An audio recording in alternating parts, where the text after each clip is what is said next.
Assalamualaikum warahmatullahi wabarakatuh. Waalaikumsalam warahmatullahi wabarakatuh. Bismillahirrahmanirrahim. Alhamdulillah alladzi aujaba alaina ta'alluma syara'i'il Islam. Wassalatu wassalamu ala asyrafil anam Sayyidina wa nabiyyina Muhammadin Sayyidil Arabi wal Ajam wa ala alihi wa ashabihi ya nabi'ul ulumi wal hikam, amma ba'd. Yang sangat saya muliakan seluruh orang tua, para bapak dan ibu, mudah-mudahan sehat, barokah, panjang umur. Yang saya hormati Ketua Dewan Kemakmuran Masjid Al-Jadid, para tokoh masyarakat, pengurus RW, pengurus RT. Alhamdulillah, malam Jumat di pekan yang keempat ini kita bisa bermuajah kembali dalam keadaan sehat walafiat. Mudah-mudahan kita diridhoi Allah Subhanahu wa taala. Mari kita lanjutkan kitab Bulughul Maram. Kemarin sudah hadis yang pertama, ya, bicara tentang air laut, ya. Sebelum kita ngaji, kita baca Fatihah dulu untuk shahibu hadzal kitab yang menulis atau membuat kitab ini, Al-Imam Ibnu Hajar Al-Asqalani. Untuk orang tua kita semua, guru-guru kita, mudah-mudahan min ahlil jannah. Al-Fatihah.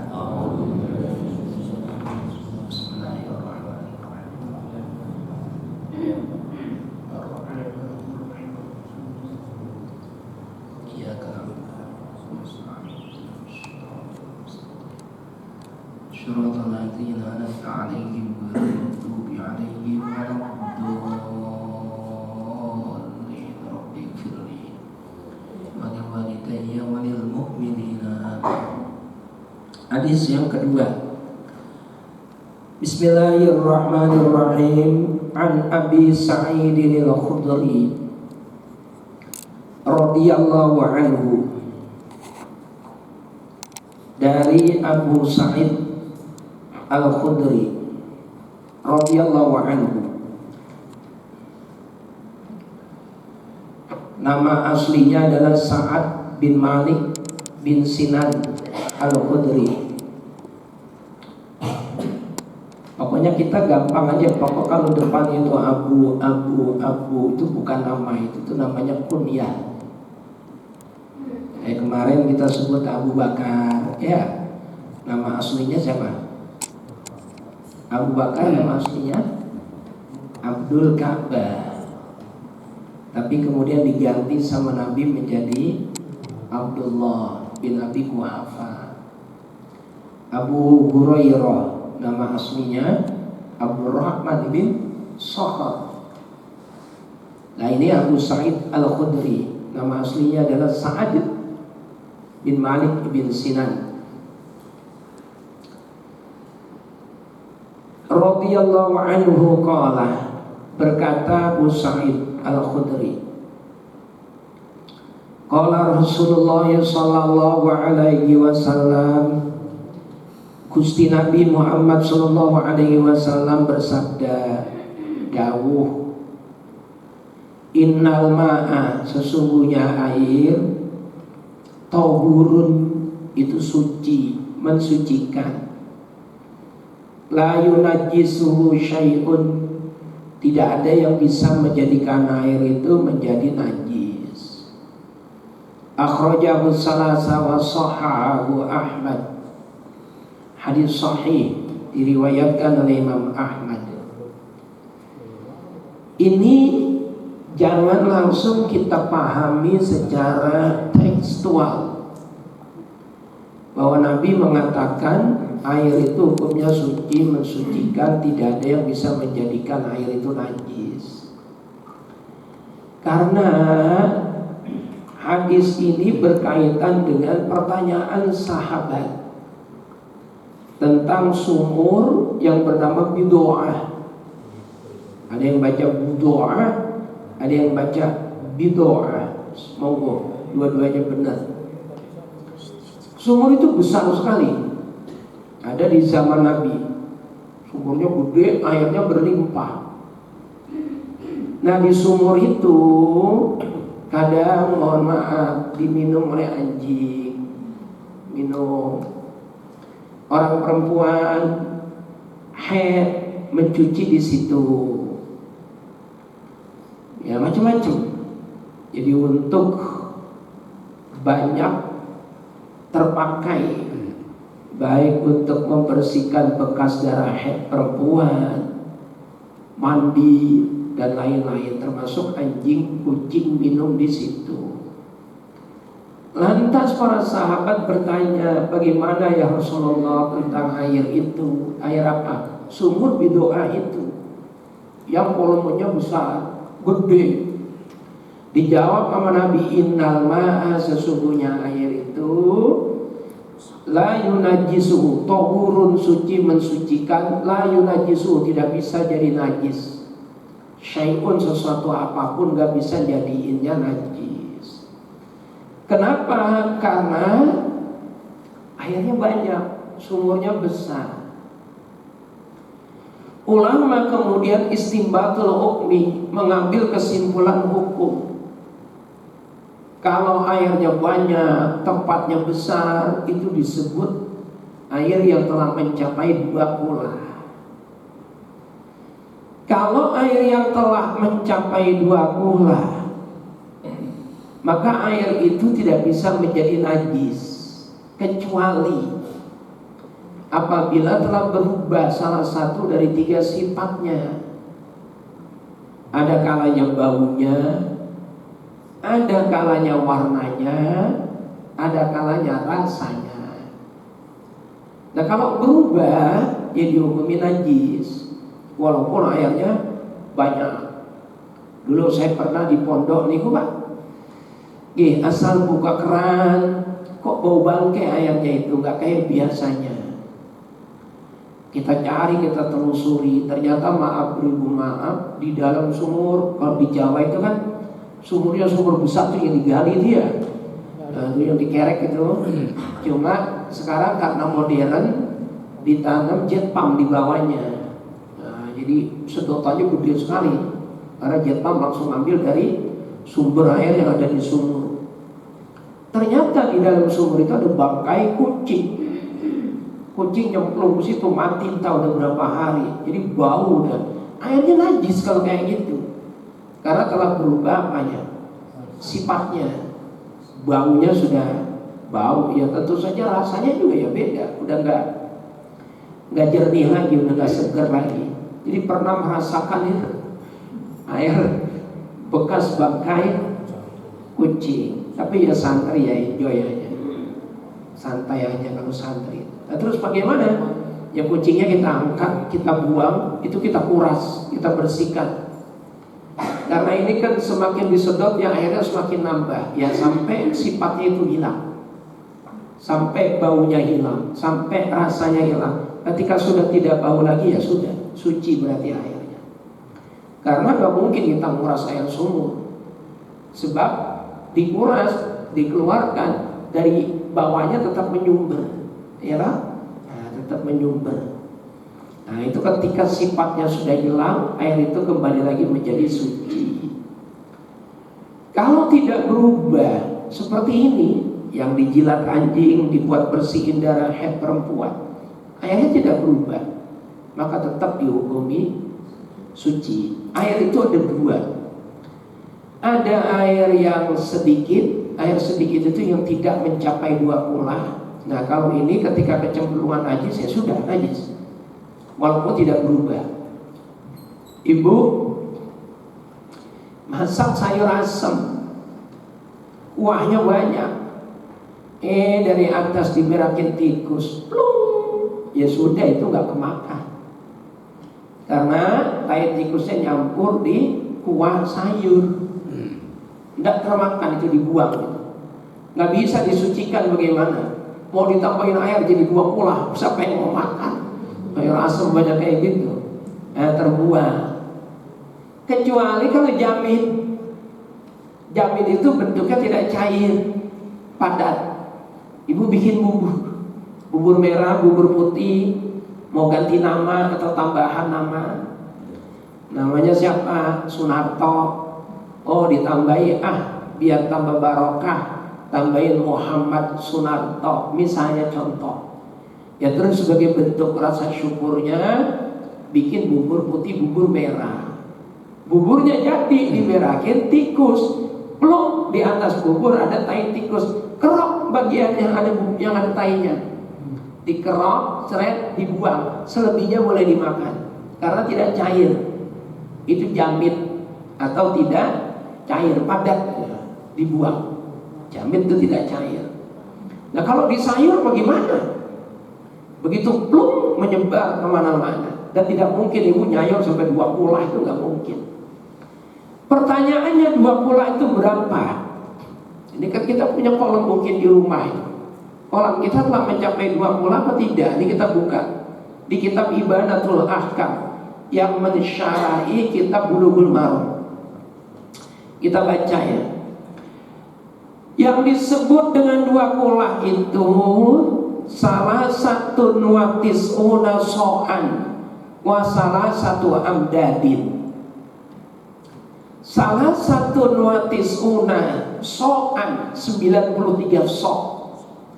Kita hitung ya, kita hitung 93 sok. Wa salah satu amdadin ditambah 3 mud, 93 sok ditambah 3 mud. Pertanyaannya, 1 sok itu berapa?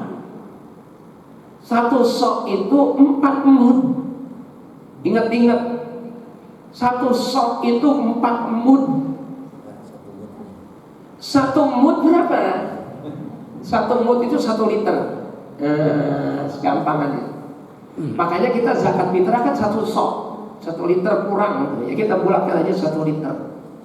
Zakat fitrah itu 1 sok, bukan 1 mud, 1 sok zakat fitrah. Oleh karena itu kita ngeluarinnya 3,5 liter karena 4 mud. 1 sok itu 4 mud. Dan 1 mud 1 liter kurang, dibuatlah 3,5 liter. Nah, kalau buat fidyah, punya orang tua meninggal, pernah ninggalin puasa Ramadan 1 bulan karena sakit, akhirnya meninggal, dia kan difidyahi. Walaupun tidak wajib, tapi bakti anak kepada orang tua. 1 harinya 1 mud, yang buat gampangannya 1 liter. Berarti tidak puasa 30 hari ya 30 liter.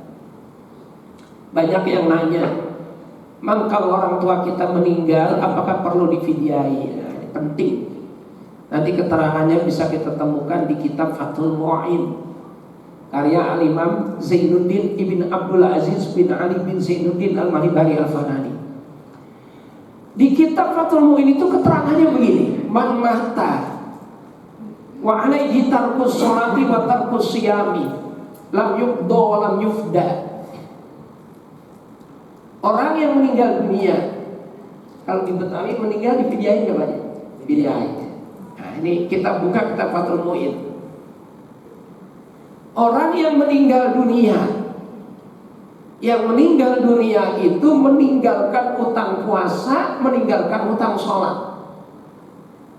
Ketika dia sakit, dia tidak kuat sholat sama sekali, dia tidak berpuasa sama sekali 1 bulan. Di kitab Fathul Mu'in keterangannya, lam yubda wa lam yufda, tidak perlu dikodok dan tidak perlu difidyah. Di kitab Fathul Mu'in tidak perlu dikodok, tidak perlu difidyah. Dan terus pripun? Serahkan sama Allah. Gusti, ini hambamu. Saya tahu dia ninggalin sholat, saya tahu dia ninggalin puasa, dan engkau juga jelas lebih tahu. Kalau engkau mau ampuni, ya engkau maha pengampun. Kalau engkau mau siksa, ya hambamu, ya Allah. Cuma apakah anak tega bicara kayak gitu sama Allah? Oleh karena itu, saya udah berulang-ulang sampaikan, baca kitab jangan satu. Nanti kita akan terjebak pada pemahaman yang kaku. Di kitab Fathul Mu'in, ya, redaksinya tidak perlu dikodok, tidak perlu difidyah. Tapi begitu kita buka kitab I'anatul Thalibin yang mensyarahi kitab Fathul Mu'in, karya As-Sayyid Abu Bakar Shatto, keterangannya begini: wa kana as-Subukiyyu yaf'alu an ba'di ashabihi wa qila an ummihi. Saya hafal banget redaksinya, karena buat dalil orang-orang yang sering bertanya. Wa kana as-Subukiyyu, ada seorang ulama besar namanya Imam Taqiyuddin As-Subuki. Ibunya meninggal dunia, ibu beliau meninggalkan utang puasa, ninggalin utang sholat. Dikodok dan difidyai sama beliau. Dikodok dan difidyai sama Imam Taqiyuddin As-Subuki. Niat puasa Ramadan, saya niat puasa Ramadan mengganti puasanya ibu saya 1 bulan. Tetap difidyai juga 1 hari 1 mud atau 1 liter, 30 liter. Begitupun dengan sholatnya, dikodok. Usolli fardhu zuhri 4 raka'atin mustaqbilal kiblati kodoan li ummi. Siapa namanya? Nggak disebut juga nggak apa-apa namanya, karena ibu kita ya udah pasti yang melahirkan kita itu. Saya niat sholat Jumat 4 rakaat menghadap kiblat, mengkodok sholatnya ibu saya. Itu dilakukan oleh Imam Taqiyuddin As-Subuki. Karena Imam Taqiyuddin As-Subuki melakukan itu, maka ulama-ulama lainnya ngikutin sampai ke guru-guru kita. Ketika orang tua kita meninggal dunia, difidyai. Ketika orang tua kita meninggal dunia, kemudian anak yang soleh mengkodok sholatnya. Punya anak 5, kumpulin. Yang meninggal tuh punya anak 5.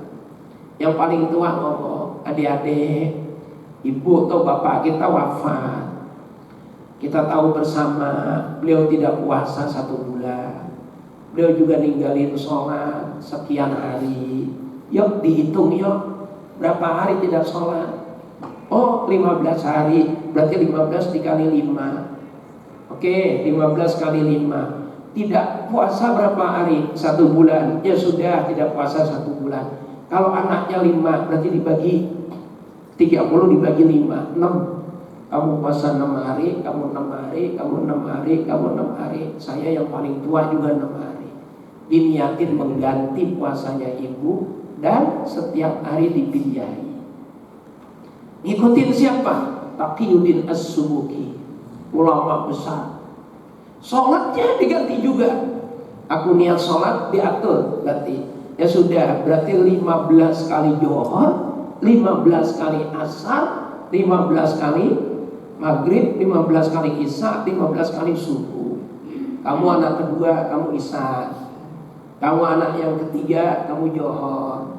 Kamu anak yang keempat, kamu Maghrib. Anak yang kelima, kamu Asar. Nah, saya yang anak pertama, ya karena tuaan saya Subuh aja 2. Gitu. Diatur, boleh. Ada sanadnya. Siapa yang kita ikuti? Ulama. Namanya siapa? Taqiyuddin As-Subuki. Dan itu diikuti oleh para ulama-ulama, termasuk guru-guru kita. Ada sanadnya, jadi nggak ngawur.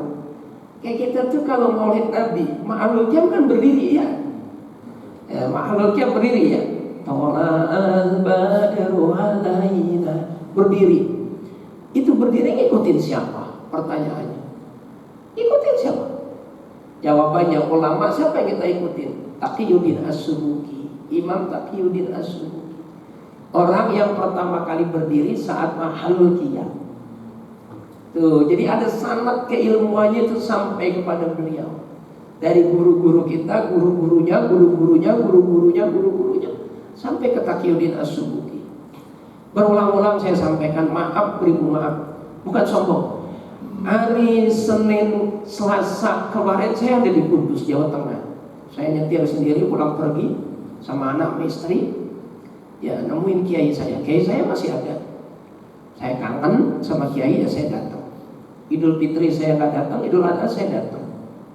Saya nyetir sendiri. Jadi hubungan baik masih sangat terjalin. Kita tuh punya sanad ibu. Sanad itu artinya mata rantai. Ibu belajar sama siapa? Sama saya. Saya punya guru, guru saya punya guru, punya guru, sampai ke Rasulullah. Itu namanya sanad, mata rantai. Budi Santoso itu saya ngaji kepada Hadratul Syekh Al-Alim Al-Alama Kiai Haji Muhammad Arifin Fanani, Kudus, Jawa Tengah. Itu guru saya, ahli fikih Jawa Tengah. Beliau Kiai Haji Muhammad Arifin Fanani ngaji fikih kepada Kiai Haji Zubair Dahlan. Kiai Haji Zubair Dahlan itu ayah kandungnya Mbah Maimun Zubair. Beliau ngaji fikihnya sama Mbah Zubair Dahlan. Mbah Zubair Dahlan ngaji fikihnya kepada Hadratul Syekh Kiai Haji Fakih Mas Kumambang. Fakih Mas Kumambang. Kiai Haji Fakih Mas Kumambang ngaji fikihnya kepada Syekh Mahfud At-Turmusi.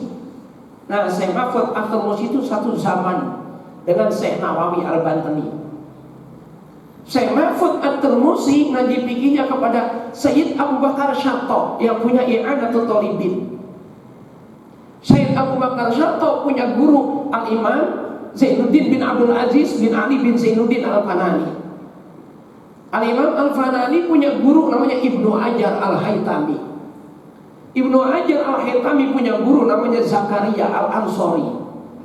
Zakaria Al-Ansori punya guru namanya Imam An-Nawawi. Imam Nawawi dan Imam Rafi'i punya guru Imam Syafi'i. Imam Syafi'i punya guru Imam Maliki. Imam Maliki punya guru Anas bin Malik. Anas bin Malik punya guru Rasulullah. Rasulullah punya guru Jibril.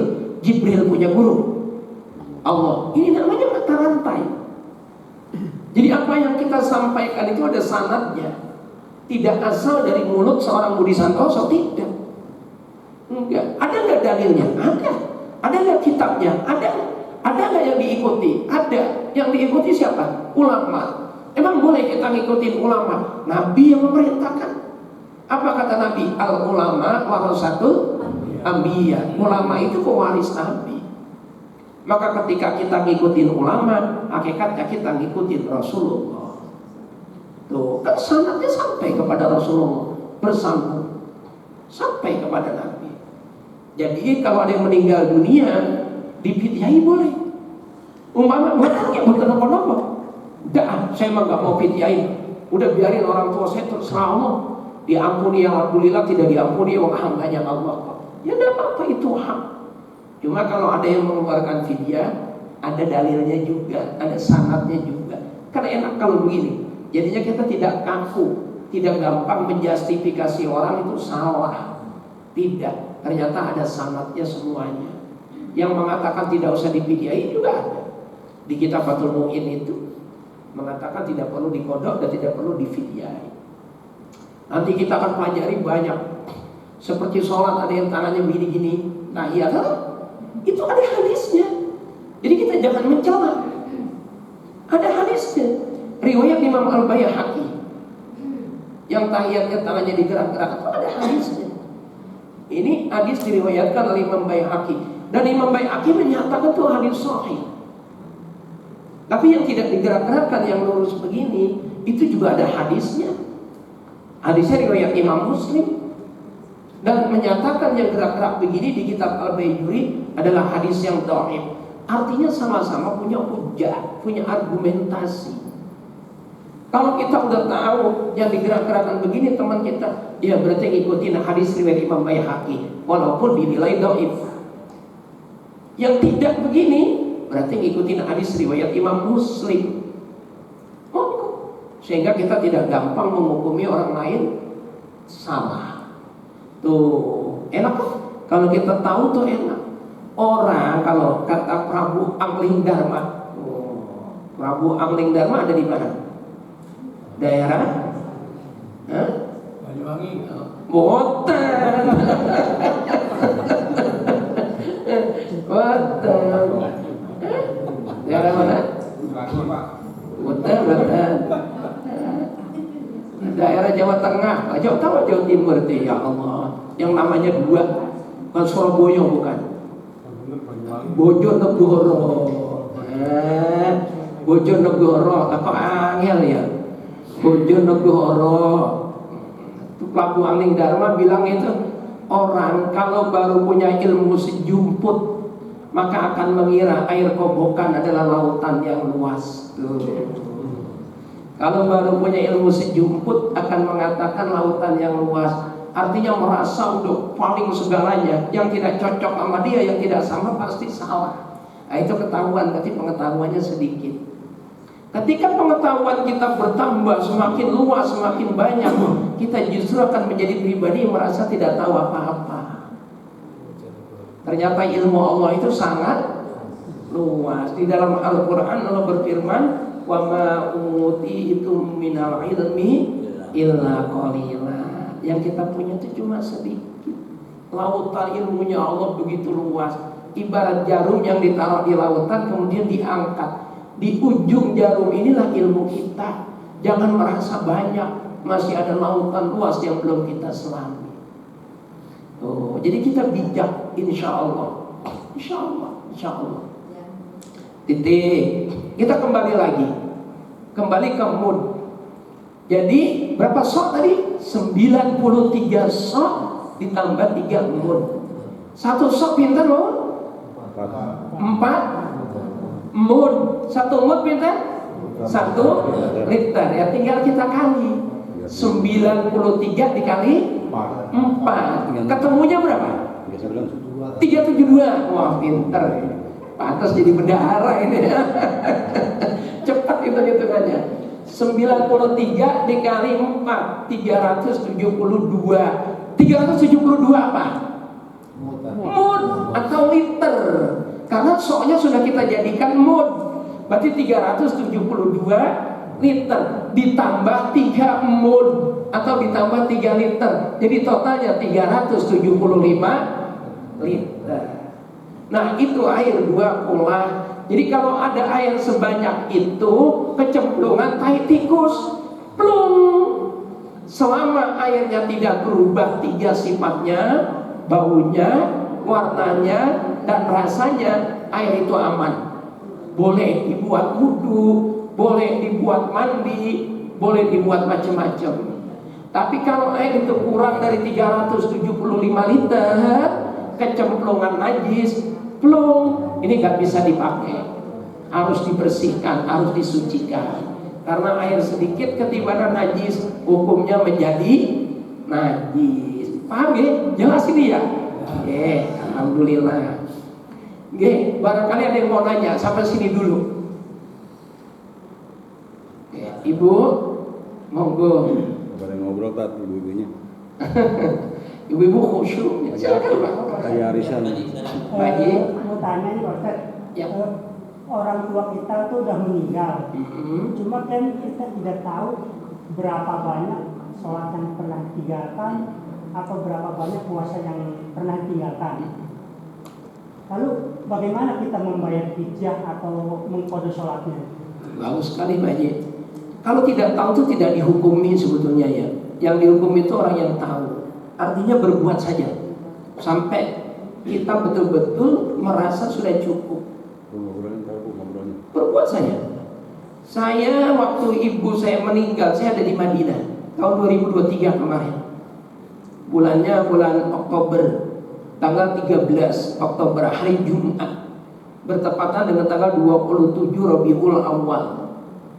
Jadi saya di Madinah. Ibu saya meninggal. Ya, begitu ibu saya meninggal, ya saya qada. Saya qada di Masjid Nabawi, saya qada di Masjidil Haram, saya qada. Begitu juga adik-adik saya, abang saya pesen untuk ikut mengqada. Terus pidyah juga ya, kita pidyahin. Ibu saya sakitnya lama, sampai 5 tahun, stroke, udah komplikasi. Ya artinya saya qada. Berapa jumlahnya dari 5 tahun itu saya tidak tahu. Sama, karena kita nggak menghitung. Saya nggak tahu. Ibu saya sakit 5 tahun, sholatnya berapa kali, tidak sholatnya berapa kali, kan tidak tahu.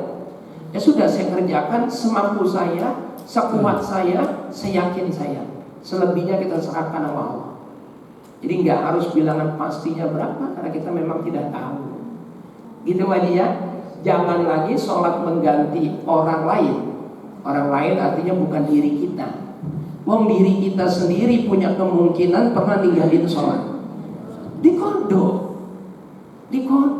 Jangan tidak dikodok. Dan mengkodok sholat itu tidak terbatas waktu. Bapak habis sholat subuh lagi diganti niatnya. Saya niat mengkodok sholat subuh saya. Entah yang mana saya kagak tahu ya Allah. Tapi saya punya keyakinan pernah ninggalin sholat subuh. Boleh. Yang tidak boleh mengerjakan sholat sesudah sholat subuh itu as-sholatul lati laisa laha sababun. Sholat yang tidak memiliki sebab. Pak, jenengan sholat nopo? Ya pokoknya sholat lah, nggak usah ada nama-namanya. Itu namanya sholat sunnah mutlak. Tidak boleh dikerjakan sesudah sholat subuh. Kecuali di Masjidil Haram Mekah. Habis subuh, habis asar, kagak ada waktu haram. Sholat apa saja boleh. Artinya sholat yang tidak punya nama. Sholat sunnah mutlak di Masjidil Haram boleh, nggak ada larangan sama sekali. Ya kalau di Indonesia ada aturan, jangan habis subuh jangan sholat. Sholat apa? Yang tidak punya sebab. Kalau punya sebab boleh. Bapak sholat subuh di rumah karena kesiangan. Di masjid udah selesai, diumumin. Bapak-bapak setelah sholat subuh kita akan mengerjakan sholat jenazah. Terus bapak masuk ke dalam masjid ikut sholat jenazah. Boleh? Boleh. Kan sesudah sholat subuh. Ya, tapi kan ada sebabnya. Sebabnya apa? Sebab ada jenazah. Terus bapak masuk masjid, sholat tahiyatul masjid. Padahal tadi sholat subuh sudah dikerjakan di rumah. Boleh, boleh. Kenapa? Ada sebabnya. Sebabnya apa? Sebab masuk masjid. Yang tidak boleh itu sholat yang tidak punya sebab. Nah, bapak habis sholat subuh, sholat lagi 2 rakaat. Sholat apa? Mengkodok sholat saya yang dulu pernah saya tinggalkan. Boleh, boleh. Ada sebabnya. Sebabnya apa? Sebab mengkodok. Boleh, nggak apa-apa. Jadi kita yang masih hidup aja dituntut untuk mengkodok sholat yang pernah kita tinggalkan. Apa Ustaz ada dalilnya? Nggih wonten. Hadisnya sahih. Haqqullahi ahaqqu bil wafa. Hak utang kepada Allah adalah utang yang paling utama harus diselesaikan. Nah utang kita mau, lo kan pernah ninggalin sholat, pernah ninggalin puasa. Nah itu diganti dan diselesaikan. Ngatur gimana Pak Haji? Ibu, barangkali ada yang mau ditanya? Ya arisan ya. Monggo Bu. Apa namanya kan udah kejawab sama Pak Ustadz, yang kita yang hidup kan harus mengkodok juga. Betul. Sudah tinggalkan.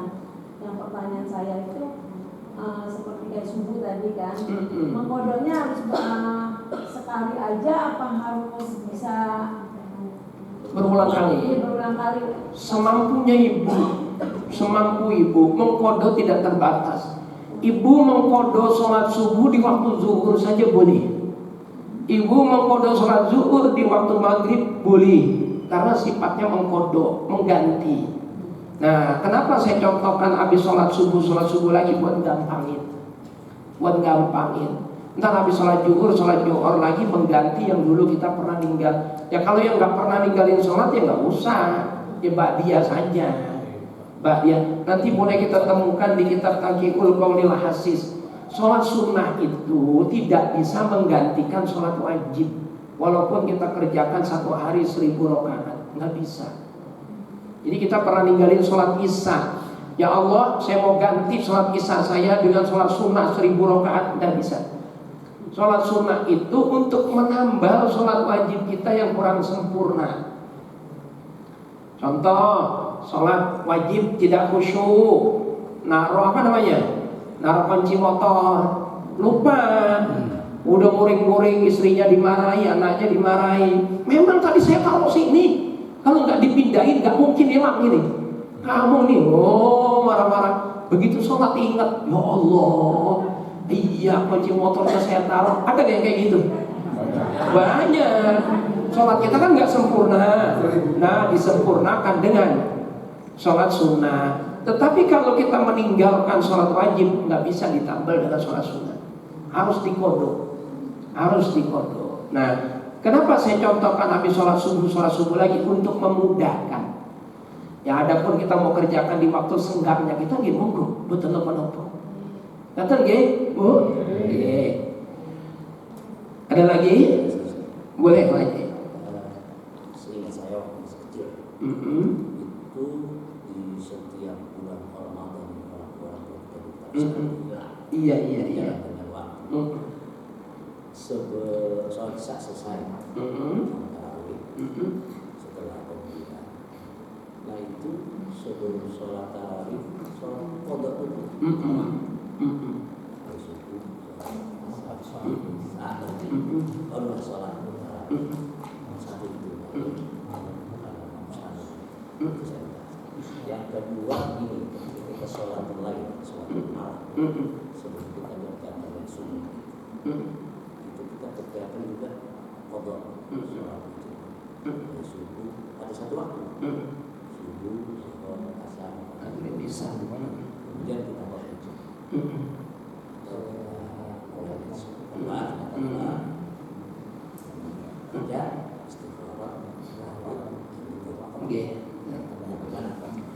Sholat sudah saya katakan tadi, sholat qadha itu tidak terbatas waktu. Jadi boleh di waktu kapan saja. Jadi habis sholat isya terus satu waktu kita sholat subuh, zuhur,